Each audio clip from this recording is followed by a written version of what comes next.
Bahor kelib maza qilib kiyinadigan paytlar keldi. 190 mingdan sotilgan ko'ylaklar, 200 mingdan sotilgan shimlar atga 49 ming so'mdan. Bir-biridan chiroyli mana futbolkalar 49 ming so'mdan boshlanar ekan. Bundan tashqari Indianing do'konlariga bir-biridan chiroyli yangi kolleksiyalar keldi. Qaranglar, o'zim bitta kiyib oldim, so'rang.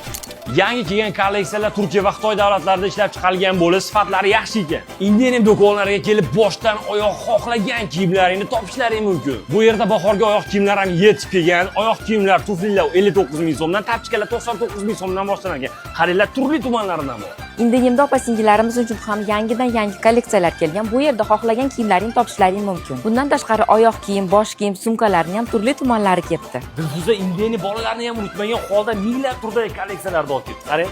Rostdan ham narxlari arzon. O'zlaring kelib ko'rib xarid qilishlaring mumkin. Manzil Farg'ona shahar viloyat muzeyidan O'qo'rga kirganda Ibratli bekaning ro'parasida. Batafsil ma'lumot uchun quyidagi raqamlarga bog'laning. Bu videoni ko'p kiyinadigan do'stingizga yuborib qo'ying.